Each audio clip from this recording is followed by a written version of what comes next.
ನೋಡಿ ಫ್ರೆಂಡ್ಸ್, ಈ ಬುಕ್ ಬಗ್ಗೆ ಯಾಕೆ ನಾನು ವಿಡಿಯೋ ಮಾಡ್ತಿದ್ದೀನಿ ಅಂದರೆ, ನಿಜ ನಾನು ಯಾವ ರೀತಿ ಫೈನಾನ್ಷಿಯಲ್ ಮ್ಯಾನೇಜ್ಮೆಂಟ್ ಮಾಡಬೇಕು ಅದು ಇದು ಅಂತ ನಾನು ಯೂಟ್ಯೂಬ್ನಲ್ಲೆಲ್ಲ ನೋಡ್ತಿದ್ದೆ ಮತ್ತು ಭಾಳ ಜನದ ಹತ್ರ ಕೇಳ್ತಿದ್ದೆ. ನನಗೆ ಆಲ್ಮೋಸ್ಟ್ ಅಲ್ಲಿ ಎಲ್ಲರೂ ಹೇಳ್ತಿದ್ದಾರೆ rich dad and poor dad books ಓದು, ಮತ್ತು ಸೈಕಾಲಜಿ ಆಫ್ ಮನಿ ಓದು, ಅಟಾಮಿಕ್ ಹ್ಯಾಬಿಟ್ಸ್ ಓದು. ಸ್ವಲ್ಪ ಪ್ಲ್ಯಾನಿಂಗ್ ಇರುತ್ತೆ, ಲೈಫ್ ಯಾವ ರೀತಿ ಲೀಡ್ ಮಾಡಬೇಕು, ನೀನು ಫೈನಾನ್ಷಿಯಲ್ ಆಗಿ ಯಾವ ರೀತಿ ಅಂದರೆ ನಿಮ್ಮ ಹತ್ರಲ್ಲೇ ಒಂದಿರೋ ಹಣವನ್ನು ಯಾವ ರೀತಿ ಇನ್ವೆಸ್ಟ್ಮೆಂಟ್ ಮಾಡಬೇಕು. ಮತ್ತು ಅವ್ರು ಯಾವ ರೀತಿ ಇದ್ದು ಈ ರಾಬರ್ಟ್ ಕಿಯೋಸಾಕಿ ಅವರು ಚಿಕ್ಕವರಿದ್ದಾಗ ಅವ್ರ ತಂದೆ. ಈ ಬುಕ್ ನಿಜ one of the special book ಅಂತ ಹೇಳ್ಬೋದು.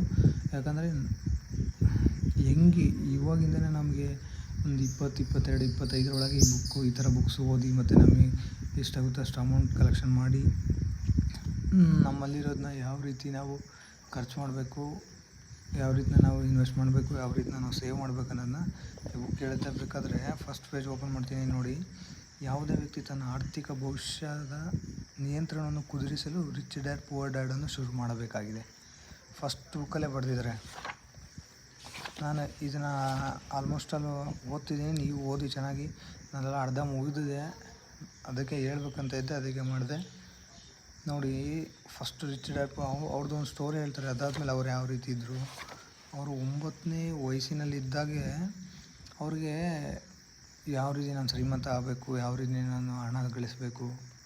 ಅವಾಗ ಅವ್ರ ತಂದೆ ಹೇಳ್ತಾರೆ, ಜವಾಬ್ದಾರಿ ಮತ್ತು ಸಂಪತ್ತು ಅನ್ನೋದ್ರ ಬಗ್ಗೆ ಡಿಫ್ರೆನ್ಸ್ ಏನು, ಯಾವ ರೀತಿ ಅದನ್ನ ಮೇಂಟೈನ್ ಮಾಡಬೇಕು ಅನ್ನೋದನ್ನ. ಶ್ರೀಮಂತ ಜನ ಹಣಕ್ಕಾಗಿ ದುಡಿಯೋದಿಲ್ಲ.